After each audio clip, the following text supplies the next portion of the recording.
সুপ্রিয় দর্শক মণ্ডলী, স্বাগত জানাচ্ছি আজকের সংবাদপত্র দেখার জন্য। দর্শক মণ্ডলী, আমাদের সঙ্গে রয়েছেন সাবেক সচিব আবু আলম শহীদ খান। স্বাগত জানাচ্ছি আপনাকে। বাংলাদেশ প্রতিদিনের শিরোনাম হচ্ছে আলোচনায় নাগরিক শক্তি, 1300 কোটি টাকার কাজ ভাগ-বাটোয়ারা। দৈনিক ইত্তেফাক, কুয়েটে রাজনীতি নিষিদ্ধই থাকছে, বিতর্কিত ভোটের দায়িত্বে থাকা 33 সাবেক ডিসি ওএসডি। মানবজমিন, 2018 সালের নির্বাচন কারচুপির নীল নকশার মাস্টারমাইন্ড যারা, কুয়েটে রাজনীতি বন্ধই থাকবে, একাডেমিক কার্যক্রম স্থগিত। কালের কণ্ঠ, কুয়েট রাজনীতি নিষিদ্ধ, শিক্ষা কার্যক্রম স্থগিত, সরকার বৈষম্য বিরোধী নিয়ে এখনও সহনশীল বিএনপি। আমাদের সময় রাজনীতি নিষিদ্ধ ভবনের তালা, মামলা মুক্ত খালেদা জিয়া। আমার দেশ এখনও ক্ষমতাধর হাসিনা সরকারের আমলারা, খালেদা জিয়া সব মামলায় মুক্ত। কালবেলা খালেদা জিয়া মামলা মুক্ত, উত্তাল কুয়েট, নিষিদ্ধই থাকছে ছাত্র রাজনীতি। দেশ রূপান্তর, রাতের ভোটের কুশীলভ 33 ডিসি ওএসডি, মুক্তিযুদ্ধের স্থিতি রক্ষার নামে 9-6 সংগ্রাম। 2018 সালের বিতর্কিত নির্বাচনের দায়িত্বে থাকা 33 জন সাবেক ডিসিকে ওএসডি, খালেদা জিয়া সহ 8 আসামি খালাস, নাইকো দুর্নীতি মামলা। জেলা প্রশাসক যা তারাই আজকে আলোচনায়, তার মানে সবকটা কাগজের শিরোনাম হচ্ছেন তারা। সেটা আপনি জানেন, 2018 সালের নির্বাচনে যেসব ডিসি দায়িত্বে ছিলেন রিটার্নিং অফিসার হিসাবে, তাদের সবাই এটা বিতর্কিত নির্বাচন, সেই নির্বাচনের সঙ্গে যারা যুক্ত ছিলেন তাদেরকে ওএসডি করা হয়েছে। আরেক দফায় বোধহয় সম্ভবত 12 জনকে করা হয়েছিল। এই নিয়ে মোট 45 জনের মতো 45 জন হয়েছে। তো আপনি বিষয়টাকে কীভাবে দেখেন? না, আপনি তো কারোর বিরুদ্ধে অভিযোগ থাকলে এবং খুবই জেনুইন অভিযোগ থাকলে আপনি তাকে ওএসডি করতে পারে সরকার, এবং এরপরে ডিপার্টমেন্টাল প্রসিডিংস করবে, তাদের কাছে জবাব চাইবে, নিশ্চয়ই প্রমাণক সহ তখন কাজ করবে সরকার। দেখেন, রিটার্নিং অফিসার তার যে দায়িত্ব, সেই দায়িত্বের মধ্যে নির্বাচনের ফলাফল পাঠিয়ে দেওয়া নির্বাচন কমিশনে এবং ফলাফল সংগ্রহ করা, এর বাইরে তার কোনো দায়িত্ব থাকে না। বাট ডিসির পদটা তো খুবই গুরুত্বপূর্ণ পদ, যেমনিভাবে পুলিশ সুপারের পদ খুব গুরুত্বপূর্ণ, ইলেকশনের সময় ইওনো সাহেবের পদটি গুরুত্বপূর্ণ, ওসি সাহেবের পদটি গুরুত্বপূর্ণ। কিন্তু পুরো নির্বাচন ব্যবস্থায় 12 থেকে 14 লক্ষ গণকর্মচারীকে নিয়োজিত করা হয়। তার মধ্যে প্রাথমিক শিক্ষক, মাধ্যমিক বিদ্যালয়ের শিক্ষক, কলেজ শিক্ষক, আপনার বিভিন্ন ব্যাংকের যারা কর্মকর্তা আছেন, অন্যান্য দপ্তরে যারা কাজ করেন, উপজেলা অফিসের সব কর্মকর্তাই যে কোনো ডিপার্টমেন্টের, তারা সবাই প্রিজাইডিং অফিসার হন। তো এইভাবে একটা বড় মাপে নির্বাচনের কাজটা করা হয়, এবং নির্বাচনের যে বিধিবিধান আছে সেই বিধিবিধান অনুযায়ী যে নির্বাচন কেন্দ্র যেটা, সেই কেন্দ্রের পরিপূর্ণ দায়িত্ব হচ্ছে প্রিজাইডিং অফিসার। প্রিজাইডিং অফিসার নির্বাচন নেবেন, নির্বাচন দেখবেন, নির্বাচনের ফলাফল গণনা করবেন, নির্বাচনের শান্তি শৃঙ্খলা রক্ষার দায়িত্ব তার অধীনেই পুলিশ এবং আনসারকে দেওয়া হয়, এবং তিনি ঠিক করবেন যে নির্বাচন কেন্দ্রে কোনো গোলযোগ হলে তিনি নির্বাচন চালিয়ে যাবেন নাকি নির্বাচন বন্ধ করে দেবেন। সো এটা একটা বড় ব্যাপক জিনিস যে একজন প্রিজাইডিং অফিসারের কাছে ব্যাপক ক্ষমতা। বাট এই ক্ষমতার প্রয়োগ, যাদের কথা বললাম যারা প্রিজাইডিং অফিসার হন, এই ক্ষমতার প্রয়োগ তারা কতটা করতে পারেন এটা আমাদেরকে অবশ্যই বিবেচনা করতে হবে। কেন দেশের যে সরকার, সেই সরকার যদি সদিচ্ছা না থাকে, তাদের যদি আন্তরিকতা না থাকে, তারা যদি মেন না করেন যে একটা নির্বাচন উৎসবমুখর, নিরপেক্ষ, স্বচ্ছ হবে, তখন আপনার একজন প্রিজাইডিং অফিসারের পক্ষে বা পোলিং অফিসার যারা থাকেন, প্রাথমিক শিক্ষক চিন্তা করেন একটা স্কুলের, তার পক্ষে বা সেখানে যদি রাজনৈতিক দলগুলোর যারা ক্যাডার বাহিনী আছে তারা যদি নির্বাচন কেন্দ্র দখল করে, এমনকি কিছু কিছু কেন্দ্র তো শহর থেকে দূরে থাকে, সেই কেন্দ্রে রাতের বেলা যেতে হয়, হারিকেন থাকে, কোন সময় বিদ্যুৎ থাকলেও থাকতে পারে, সেখানে আপনার সমস্ত সরঞ্জাম নিয়ে, ব্যালট বাক্স নিয়ে একজন প্রিজাইডিং অফিসার বা 2-1 পোলিং অফিসার যখন রাতে ওখানে থাকেন, তো সেখানে যদি কেউ যেয়ে জোর করে ভোটের বাক্স দখল করে, রাতের ভোটের কথা যেটা আমরা বলছি 18 নির্বাচনে, তারা যদি দখল করে, এবং নিশ্চয়ই তাদের পক্ষে সরকারের যারা বড় পদে চাকরি করে, মানে জেলা পর্যায়ে এবং পুলিশ, তাদের একটা সমর্থন থাকতে হবে, না হলে তো তারা যে দখল করে নিতে পারবেন না। তো এই সুরক্ষা না থাকলে দিনের শেষে রিটার্নিং অফিসারের কাঁধে আপনি বন্দুকটা রাখতে পারবেন। বাট যখন আপনি রিটার্নিং অফিসারকে জিজ্ঞেস করবেন, সে তো আমি যা বললাম সেই উত্তরটাই দেবে, আমি তো ভোট কেন্দ্রের দায়িত্ব পালন করিনি। রাতের বেলা ভোট বন্ধ করা বা রাতের বেলা ভোট। কিন্তু যেটা বলা হয় যে নির্দেশনা তো রিটার্নিং অফিসারের কাছ থেকে আসছে, নির্দেশনা যে কোত্থেকে আসছে এটা তো বের করতে হবে। আপনারা গভীরধর্মী রিপোর্ট করবেন। এখন কি সব জেলা প্রশাসক পুলিশেরা তারা একজোট হয়ে এরকম একটা নির্বাচন করেছে, নাকি আপনার রাষ্ট্রের সর্বোচ্চ ক্ষমতা যাদের কাছে ছিল, যারা দেশ পরিচালনা করছেন, দেশের প্রধানমন্ত্রী ছিলেন, অন্যান্য মন্ত্রী যারা ছিলেন, যারা উপদেষ্টা ছিলেন, যারা অন্যান্য বাহিনীর বড় পদে ছিলেন, আইজিপি সাহেব, অন্য বাহিনীতে যারা ছিলেন, তাদেরকে জিজ্ঞেস করতে হবে। তারাও তো জবাব দিতে পারবেন যে নিশ্চয়ই তারা সেই সময়কার জেলা সুরক্ষা তো দেন নাই আপনি।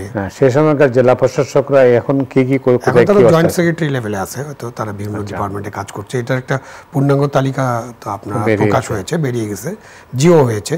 সুতরাং আপনি তাদের যে ওএসডি করেছেন, এখন ডিপার্টমেন্টাল প্রসিডিংস করবেন। এরপরে তো কেউ ডেপুটি কমিশনের দায়িত্বই নিতে চাবে না। যেমন এক সময় এখন পিএস এর দায়িত্ব কেউ নিতে চাইবে না, কারণ আপনি পিএস হলেই আপনি শেষ, আপনি ডেপুটি কমিশনার হলেই আপনার জীবন শেষ, মানে আপনার ক্যারিয়ার শেষ, আপনি পুলিশ সুপার হলে আপনার ক্যারিয়ার শেষ। এইটা যদি আমরা এরকম একটা ধারণা দেই, তাহলে তো কেউ এইসব পদের দায়িত্ব নিয়ে ঠিকমতো কাজ করবে না। এখন কি সব ডিসি এসপি যাদেরকে দায়িত্ব দেওয়া হচ্ছে, তারা কি এখন সমস্ত আইন মেনে একদম সংবিধান? প্রতিদিন এমন ছোট ছোট মুহূর্তগুলো তৈরি করে জীবনের গল্প। Hatil, live and relive. বিধিবিধান এবং যা আইন আছে সব আইন অনুযায়ী কাজ করতে পারছেন? আপনাদের পত্রিকায় এবং বিভিন্ন সময় তো অভিযোগ আসছে যে পত্রিকায়, মিডিয়াতে তত আসে না, আপনারা হয়তো স্বাধীনভাবে লিখতে পারেননি, বাট বিভিন্ন রাজনৈতিক দল অভিযোগ করে না যে সেখানে কারা তাদের উপরে প্রভাব বিস্তার করার চেষ্টা করে এবং কিভাবে কি হচ্ছে। তো এরপরে এরা বিপদে পড়বেন যখন সরকারের রদবদল হবে। তো এইভাবে তো আপনি একটা দেশের প্রশাসন চলতে পারে না। প্রশাসন চালাতে হলে, প্রশাসন নিরপেক্ষ রাখতে হলে প্রশাসনকে ঠিকমতো গাইড করতে হবে, নেতৃত্ব দিতে হবে, তাদের মনোবল ফিরিয়ে আনতে হবে, যে মনোবলটা ভেঙে গেছে বিশেষ করে পুলিশের, এবং আপনি প্রশাসনকে প্রশাসনের মতো চলতে দেবেন। এই দেশে একটা independent civil service, independent police service এবং ইন্ডিপেন্ডেন্ট জুডিশিয়ারি বড় দরকার, যে কারণে এই প্রশাসন ব্যবস্থা সৃষ্টি হয়েছে। তো সেটাই তো আমরা গত 54 বছরে করতে পারিনি, অ্যাকচুয়ালি গত 75-76 বছরে করতে পারিনি। এর সূচনা শুরু হয়েছে পাকিস্তান থেকে। যেমন যখন পাকিস্তান তৈরি হয়েছে, তখন এটার দায়িত্ব গভর্নর জেনারেল কে হলেন? মোহাম্মদ আলী জিন্নাহ। হি ওয়াজ নট ইলেক্টেড, তিনি ইলেক্টেড ছিলেন না, বাট আমাদের তো ইলেক্টেড লোকজন ছিল। এই যে কারণে পাকিস্তান হয়েছে, যদি ভোটের কথা বলেন, তো সেই ভোটে পশ্চিম পাকিস্তানের যে 4টা প্রদেশ আছে, সেখানকার একটাতে তো মুসলিম লীগ জিতে নেই। মুসলিম লীগ জিতেছে 117টা, যে মুসলমানদের জন্য যে নির্দিষ্ট ছিল, সেই পদের 110টাতে এই বঙ্গদেশ থেকে, পূর্ব বাংলা থেকে মুসলিম লীগ জিতেছে। সো আমাদের তো ছিল ইলেক্টেড রিপ্রেজেন্টেটিভ, হোসেন শহীদ সোহরাওয়ার্দী ছিলেন, শেরে বাংলা ছিলেন। তো তাদেরকে তো আপনি দায়িত্ব নিতে পারতেন, তারা নেন নাই। এমনকি লিয়াকত আলী খান, উনি তো ইলেক্টেড ছিলেন না। তো এইভাবে আপনি যখন দেখেন যে ইলেক্টেড না, তারপরে ভাষা নিয়ে কথাবার্তা হলো, ভাষা আন্দোলনের কারণে আমাদের সাথে পশ্চিম পাকিস্তানের একটা বিশাল দ্বন্দ্ব হয়ে গেল। 52তে ভাষার জন্য, এই মাসের যে মাসে আসি আমরা, 52তে ভাষার জন্য রক্ত দিতে হয়েছে। 54 নির্বাচনে মাত্র 7 বছরের মাথায় 54 নির্বাচনে মুসলিম লীগ যুক্তফ্রন্টের কাছে ধরাশায়ী হয়ে গেল। তো কারণটা কি? কারণটা, এবং তারপরে মুসলিম ওই ধরাশায়ী হওয়ার পরে তো আপনার দেশে সামরিক শাসন। তো পুরো পাকিস্তান এবং বাংলাদেশ জুড়ে যখন আপনি চিন্তা করবেন, আমরা কখনোই সিভিল প্রশাসনকে স্বাধীনভাবে কাজ করার সুযোগই দেয়নি। আমাদের সবসময় আমরা তাদের উপরে প্রভাব বিস্তার করার চেষ্টা করছি। আমরা কখনোই পুলিশকে স্বাধীনভাবে কাজ করার সুযোগ দেয়নি। আমরা এমনকি জুডিশিয়ারি তাও কিছুটা স্বাধীনভাবে কাজ করতে পারতো, কিন্তু সেটাকেও আমরা ধ্বংস করে দিয়েছি। তো এই দায়িত্ব কি জুডিশিয়ারি নিজের গলা কেটে দিয়েছে? সিভিল প্রশাসনকে নিজে তাদের গলা কেটে ফেলেছে? পুলিশ কি নিজে তাদের গলা কেটে ফেলেছে? গলা কাটা হয়েছে, তাদের নিঃশ্বাস বন্ধ করা হয়েছে, তাদের উপর চাপ সৃষ্টি করা হয়েছে। হ্যাঁ, এরপরে আপনি বলতে পারেন, তো আপনি কেন থাকলেন চাকরিতে? ভাই, আমি একটা গরিব মধ্যবিত্ত মানুষের ছেলে, আমার একটা চাকরি দরকার, আমার পরিবারের জন্য দরকার, আমার স্ত্রী পুত্র কন্যার জন্য। এর থেকে বেরিয়ে আসার পথটা কি? বেরিয়ে আসার একমাত্র পথ হচ্ছে আপনি এই স্বাধীনভাবে তাদের কাজ করার জন্য উপযোগী করবেন। আপনি একেবারে রিক্রুটমেন্ট থেকে পদায়ন, পদোন্নতি সব কিছু আইন মাফিক হবে, এবং কেউ কোনো অন্যায় করলে সঙ্গে সঙ্গে তার বিচার করবেন। কেউ দলবাজ হলে তাদেরকে বের করে দেবেন। আপনি তো দলবাজদের বেশি পছন্দ করেন, তাদের শনৈ উন্নতি হয়। কেন দলবাজ আছে? কিছু লোক তো খারাপ আছেই, এ ব্যাপারে নিঃসন্দেহ আমি, বাট 100% লোক খারাপ না। 2%, 3%, 5%, 10% খারাপ হতে পারে ম্যাক্সিমাম। সেই খারাপটা তো খুঁজে বের করতে হবে এবং প্রমাণ করতে হবে। কোনো প্রমাণক ছাড়া আপনি যদি শাস্তিমূলক ব্যবস্থা, এটা নির্ভর করে রাজনৈতিক নেতৃত্বের উপর। অফকোর্স যারা রাষ্ট্র চালান, যারা রাষ্ট্র চালান মূলত তাদের উপর, এমনকি বিরোধী দলের উপর এটা নির্ভর করে। কোনো জায়গায় বিরোধী দল শক্তিশালী থাকে না, তারাও যদি চাপ সৃষ্টি করে ভোট কেন্দ্রে, তো সেটাও তো থেকে বের হয়ে আসা খুবই অসম্ভব। এখন যদি সরকার সুরক্ষা দেয়, সরকার যদি আইন অনুযায়ী সব কিছু করতে চায় এবং খুব কড়া ওয়ার্নিং দেয়, তাহলে আমাদের যে যারা কাজ করবেন গণকর্মচারীরা, তারা অবশ্যই ভালোভাবে কাজ করবেন। এবং এর প্রমাণ আছে। প্রমাণটা কি? 91, 91, প্রমাণ 96। 96তে দুটো নির্বাচন হয়েছে, একটা 15 ফেব্রুয়ারি, একটা 12 জুন।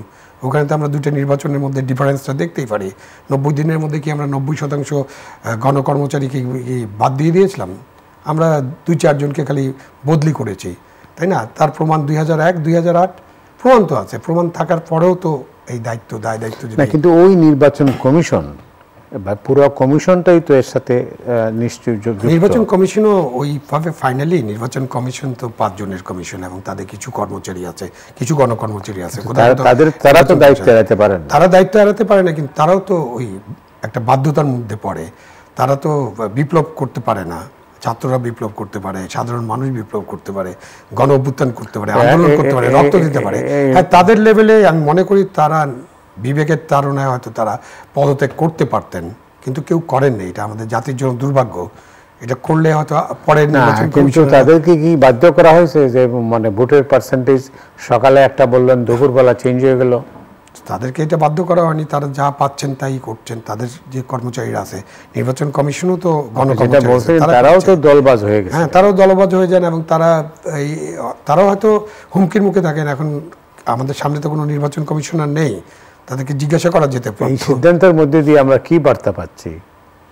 এই সিদ্ধান্তের মধ্যে দিয়ে একটা বার্তা যাচ্ছে যে যারা ডেপুটি কমিশনার আছেন, যারা রিটার্নিং অফিসার হবেন, যদি হন, কারণ সরকার কিন্তু ইচ্ছা করলে যে কাউকে আপনাকেও রিটার্নিং অফিসার বানিয়ে দিতে পারে। সরকার তো শুধু জেলা প্রশাসক করে না, বিভাগীয় কমিশনারকে করে ঢাকাতে। এবং সরকার কিন্তু নির্বাচন কমিশনের যারা জেলা নির্বাচন অফিসার আছেন তাদেরকেও করে। এই সিদ্ধান্তের মাধ্যমে অনেকগুলো বার্তা যেতে পারে। একটা বার্তা হচ্ছে যে যারা নির্বাচনের দায়িত্ব পালন করবেন তারা আইন অনুযায়ী কাজ করবেন, নাহলে ভবিষ্যতে তাদের পরিণতি এটা হতে পারে, একটা বার্তা। দ্বিতীয় বার্তা হলো একটা ভয় দেখানো হতে পারে যে আপনারা যদি এরকম নির্বাচন করেন তাহলে ভবিষ্যতে আপনারা এটা দায়িত্ব পালনের ক্ষেত্রে, আর তাদের কাছে যে বার্তা যাবে, মানে যারা নির্বাচনের দায়িত্ব পালন করবেন, তারা দেখবেন যে আমি কি করব, আমার কি করার আছে। তখন তারা যদি বলেন যে আমরা নির্বাচনের দায়িত্বই নিব না, এখন তো আপনি বাধ্য করতে পারেন না। নির্বাচনের দায়িত্বটা কিন্তু অতিরিক্ত দায়িত্ব, যে কারণে বললাম যে আপনি যে কাউকে দায়িত্ব দিতে পারেন। একজন নাগরিকও নির্বাচন জানি হতে পারে। তখন জেলা প্রশাসকরা যদি বলেন যে ভাই আমাদের মাফ করে দেন, আমরা জোরহাত করে বলছি, আমাদের অতীতে যাদের দুর্ভাগ্য হয়েছে সেই দুর্ভাগ্য আমরা বরণ করতে পারি না, যদিও সেটা বলার কথা না, বাট বিবেক দিয়ে তো তারা এটাও বলতে পারেন যে আমরা এটা দায়িত্ব। কিন্তু এই মুহূর্তে জনপ্রশাসনের যে অবস্থা, তাতে তো মানে যেভাবে আমরা এগুচ্ছি, তাতে সামনে একটা নির্বাচন, সেই নির্বাচনের পরিস্থিতি আমি জানি না। আমি খুব সন্দিহান যে এই প্রশাসনের যদি এইরকম অবস্থা থাকে। তাই প্রশাসন, পুলিশ এবং জুডিশিয়ারির যে অবস্থা, মানে তিনটা কর্তৃপক্ষকেই আমাদের লাগবে নির্বাচনের জন্য, এবং তাদেরকে তো আসলে নির্বাচনের জন্য যে প্রস্তুতি নেওয়া দরকার, তাদেরকে যে নেতৃত্ব দেওয়া দরকার, তাদের যে মোটিভেশন করা দরকার, এবং ছোটোখাটো যে সংস্কার আপনি দরকার, তাদের যে সুরক্ষার ব্যবস্থা করা দরকার, সেই সব নিয়ে তো কোনো আলোচনা নেই। আপনি তো এই অন্য মানে খামচি দেওয়ার মতো অবস্থা হয়েছে। আমরা তো চুলখানি দিচ্ছি, খামচি দিচ্ছি, আমরা তো ওইভাবে যে কাজটা করা দরকার। সেজন্য আপনি যেটা বলছেন, অনেকের মনে সন্দেহ হতেই পারে যে আমরা কি আসলে দেশে একটা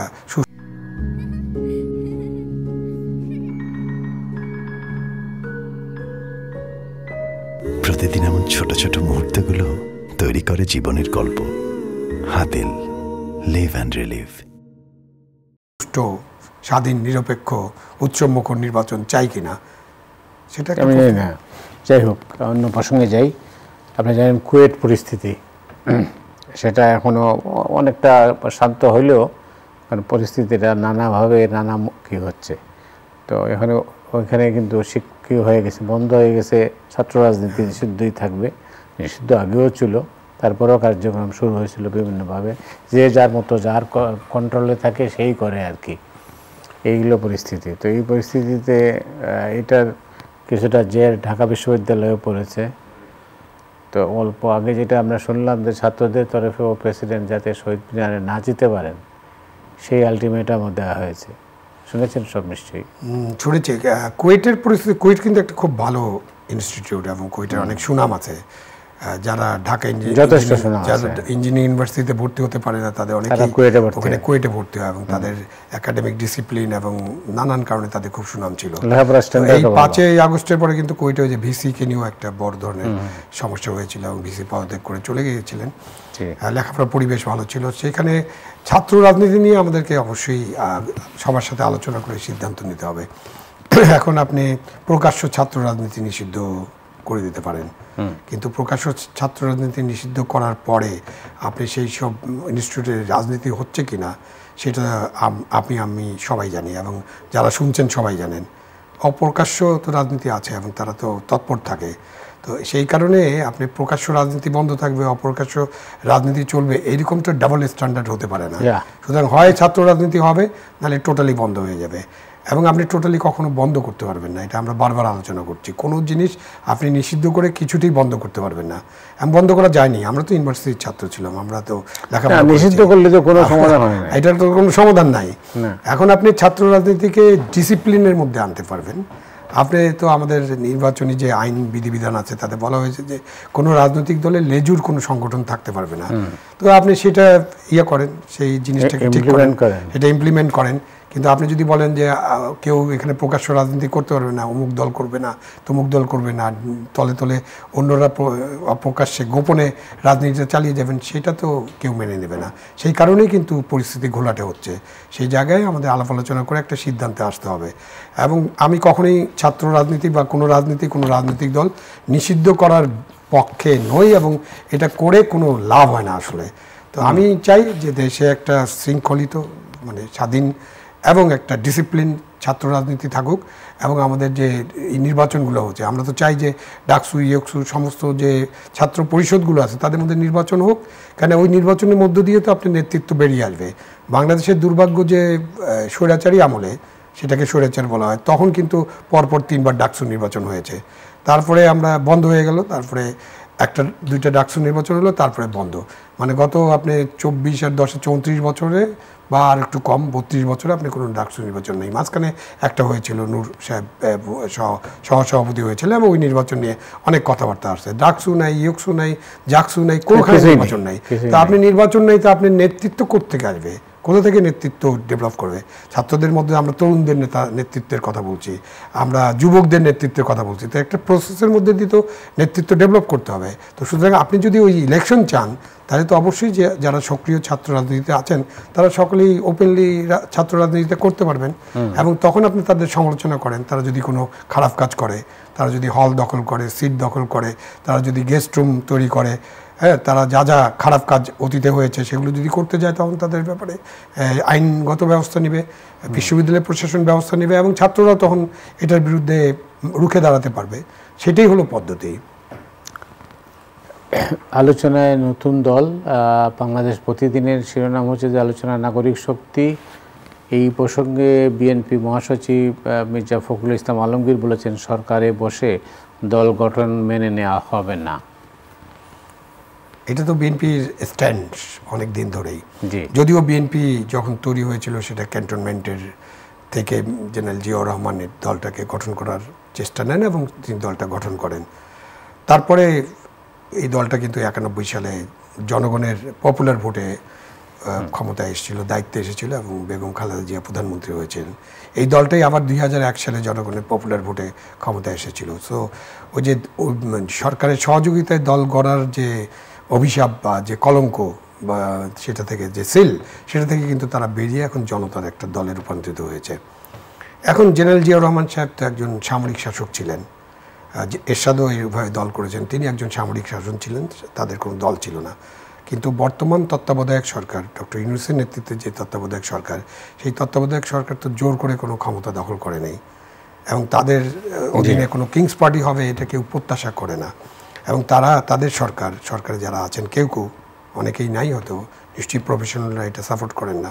তো তারা একটা দলকে তৈরি করার জন্য ভেতর থেকে কাজ করবেন, এটা একটা বিতর্কিত বিষয় হবে, এবং সেই বিতর্কিত তো হবেই। কারণ আপনি যদি বলেন যে আমরা ছাত্রদের দল করতে দিতে চাই, তারা দল করুক এবং সরকারের ভিতর থেকে আপনি তাদেরকে সমর্থন দিবেন এবং তারা বিভিন্ন জায়গায় যাবে, সেখানে প্রোটোকল দিবে। ওই যে আবার ডিসিদের কথা আসে, এই যে প্রোটোকল দেওয়া, এখন ডিসি কী করবে, কার ঘাড়ে কয়টা মাথা? যদি আপনি রাষ্ট্র থেকে, ক্যাবিনেট থেকে, অথবা প্রধান উপদেষ্টার দপ্তর থেকে, অথবা স্বরাষ্ট্র মন্ত্রণালয় থেকে আপনি যদি বলে দেন যে তাদেরকে প্রোটোকল দিতে হবে, তাদেরকে সুরক্ষা দিতে হবে, তো ডিসিএসপি কী করবে? তাদের ঘাড়ে কয়টা মাথা? এবং সুরক্ষা তো জনগণের একটা অধিকার, সুরক্ষা দেওয়া যায় যদি কারো বিপদ থাকে এবং সে যদি নিজে চায়। আপনি চাইতে পারেন পুলিশ প্রোটেকশন, আমি চাইতে পারি যে ভাই আমাকে লোকজন হুমকি দিচ্ছে, আমাকে সুরক্ষা দেন। সুরক্ষার প্রোটোকল কিন্তু এক জিনিস না, প্রোটোকল হলো রাষ্ট্রীয় বিষয়, সেই জিনিসটা আমাদেরকে বুঝতে হবে। তো তখন যদি এগুলো করেন এবং সহায়তা করেন, তা সেটা নিয়ে কথা হবে।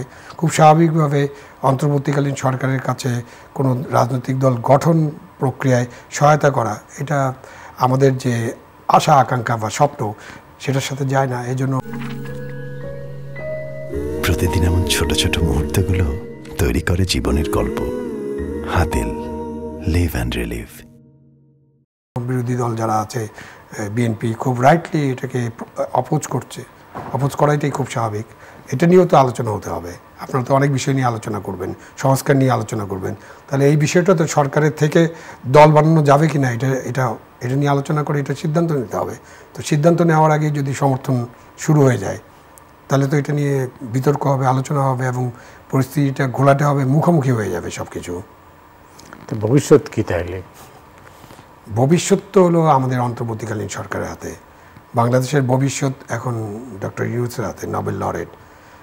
তো অনেকে মনে করেন তিনি তো নেলসন ম্যান্ডেলা হতে পারতেন, সকলের সাথে কাজ করে দেশটাকে সামনের দিকে এগিয়ে নিয়ে যেতে পারেন। সুযোগ এখনো শেষ হয়ে যায়নি, কখনই সুযোগ শেষ হয়ে যায় না, উনি তো এখনো আছেন। সুতরাং তার কাছে তো প্রত্যাশা, তিনি স্টেটসম্যান হয়ে বাংলাদেশের যে সমস্যাগুলো আছে এগুলো চিহ্নিত করে, এগুলো সকলের জাতীয় ঐক্য, যেটা ঐক্যমতের জন্য তো তিনি কমিশনও করেছেন। সুতরাং একটা জাতীয় ঐক্যমত প্রতিষ্ঠিত করে বাংলাদেশকে সামনে এগিয়ে নিয়ে যাওয়ার মধ্য দিয়েই সমস্যার সব সমাধান, এবং সেখানে আলাপ আলোচনা করতে হবে। সেখানে উনি একটা করবেন, উনার আরেক উপদেষ্টা একটা করবেন, কয়েকজন তরুণ উপদেষ্টা একটা করবেন, এটা তো হবে না। উপদেষ্টা পরিষদকে সম্মিলিতভাবে কাজ করতে হবে এবং সম্মিলিতভাবে বিষয়গুলো নিয়ে সিদ্ধান্ত নিতে হবে, সকলের সাথে আলোচনা করে।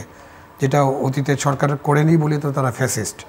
এখন কর্তৃত্ববাদী বা ফ্যাসিবাদী সরকারের যা যা করেছে সেই ভুলগুলো যদি আমরা পুনরাবৃত্তি করতে যাই, তাহলে তো। আপনি কি মনে করেন যেভাবে আলোচনা হচ্ছে তা এই আলোচনায় কোনো কিনারা হবে? না, এখনও তো আলোচনার মানে ফুল ফুটে নেই। মানে যে প্রথম যে বৈঠকটা হয়েছে সেটা তো কত, আপনি জানেন কতটি দল অংশগ্রহণ করেছে, কতজন মানুষ গিয়েছিল। তা আপনি 2 ঘন্টা 3 ঘন্টার মধ্যে 100-র বেশি মানুষের সাথে আপনি কি আলোচনা করবেন? সেটা তো এই পদ্ধতিতে তো আলোচনা যাবে না। যদিও তারা বলেছেন যে তারা পরবর্তীতে আরও ছোট গ্রুপে আলোচনা করবেন। এবং আমি তো মনে করি যাই আলোচনা, এটা তো অন্তর্বর্তীকালীন সরকার বলেছে, প্রধান উপদেষ্টাই বলেছেন যে এগুলো সব ওয়েবসাইটে দিয়ে দেওয়া হবে। আমি তো মনে করি ওয়েবসাইটে কেন, ওয়েবসাইটে কতজন মানুষ ঢুকবে এটার জন্য? হ্যাঁ, আপনি বলতে পারেন বাংলাদেশে অনেক লোক ইন্টারনেটে আছে, তারা কি করে? তারা ইউটিউব দেখে, টিকটক দেখে। তারা তো ওয়েবসাইটে যে ফর্ম দেখা, ওই আলোচনা শুনে তাদের মন্তব্য করার মতো যে তাদের যে সক্ষমতা সেটা নেই।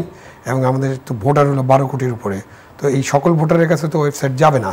সুতরাং এইসব আলোচনা আপনি মিডিয়াতে ওপেন করে দেন, ইলেকট্রনিক মিডিয়া, সব মিডিয়া এটা প্রচার করবে কি আলোচনা হলো, আমাদের সমন্বয়করা কী বললেন, আমাদের যারা উপদেষ্টা তারা কি বললেন, আমাদের যারা বিভিন্ন সংস্কার কমিটির চেয়ারম্যান তারা কি বললেন। কেউ কেউ অবশ্য আপত্তি করছেন যে এইভাবে হইলে পরে মানে রাষ্ট্র, মানে যে গোপনীয়তার কথা বলা হচ্ছে যেটা থাকবে, এইটা গোপনীয়তার কি আছে মোদি ভাই? অনেক আলোচনা হয় না, রাষ্ট্রীয় গোপনীয়তার নিয়ে তো আমরা তো সিকিউরিটি নিয়ে আলোচনা করছি না। আমরা একটা নির্বাচন ব্যবস্থা কিভাবে ঠিক করা যায়, কি নির্বাচন নিয়ে আলোচনা হবে?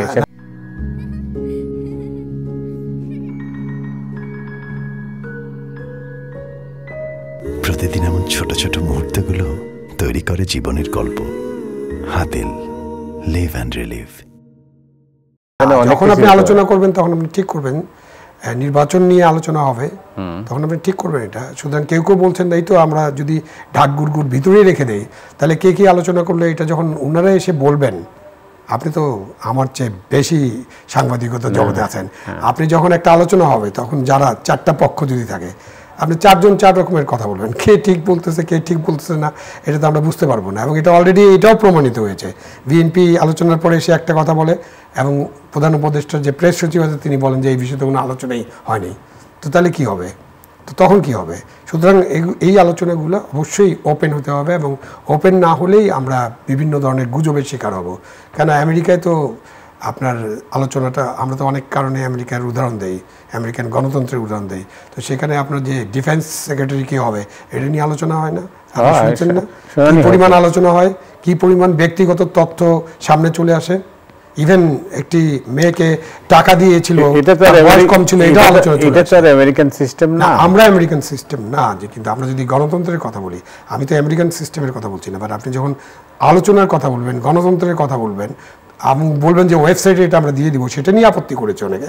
সেই জন্য আমি বলছি এটা আরো একটু ওপেন করেন না, কি কি আলোচনা হচ্ছে আমরা সবাই শুনি, আমরা মনোযোগ দিয়ে দেখব। লাইভ টেলিকাস্ট করলে হয়, লাইভ টেলিকাস্ট করলে, লাইভ টেলিকাস্ট তো সেটাই বলছি আমি। লাইভ টেলিকাস্ট করেন, হাজার হাজার লোক দাঁড়া থেকে দেখবে। আপনার যখন আমরা লাইভ টেলিকাস্ট ক্রিকেট হয় তখন দেখেন না বিভিন্ন মোড়ে বড় বড় যে স্ক্রিন আছে সেটার সামনে হাজার হাজার লোক থাকে। ঢাকা ইউনিভার্সিটিতে স্ক্রিন লাগায় শত শত ছাত্র এই আলোচনা, এই খেলাটা দেখে। তো এটাও একটা আলোচনাটা দেখুক, সবাই শিখুক, এটা তো শিক্ষা হবে আমাদের। সো এটাই একমাত্র পথ যে আপনি কে কি বললেন, তাহলে কোনো কনস্পিরেসি কেউ করতে পারবে না। যে যা বলবে সবাই মানুষ শুনলো, এবং তারপর মানুষ সমাধানটা কিভাবে, এইভাবে হবে সমাধান? সমাধান তো আলোচনার ভিত্তিতে একটা জাতীয় ঐক্যমত্য প্রতিষ্ঠা করা, এটাই হলো একমাত্র সমাধান। সেই সমাধানে পৌঁছার জন্য আপনি কি কি ট্যাকটিক্স, বাংলাদেশের রাজনীতিতে সবই আছে, শুধু ঐক্যমত্য না, ঐক্যমত্য নাই। এবং আমরা ঐক্যমত্য করার ব্যাপারে আগ্রহী কিনা সেটা দেখতে হবে। কারণ ঐক্যমত্য মানে এটা নয় যে আমি যা বলবো সেটাই ঐক্যমত্য। ঐক্যমত্য মতে এইটাই যে আপনি যদি যৌক্তিক কথা বলেন সেটা আমরা মেনে নেব। এটা বঙ্গবন্ধু তার ভাষণে বলেছিলেন না একবার, তারা যদি একজনও হয় পার্লামেন্টে এবং সে যদি সঠিক কথাটা বলে, ন্যায্য কথা বলে, আমরা তো সেটা মেনে নেব। তো সেখানে আমরা ফিরে যেতে পারি। তো একজনও যদি ন্যায্য কথা বলে আপনি সেটা মেনে নেবেন। অনেক ধন্যবাদ আপনাকে। দর্শক মণ্ডলী, আজ এ পর্যন্তই। আপনারা সবাই ভালো থাকুন।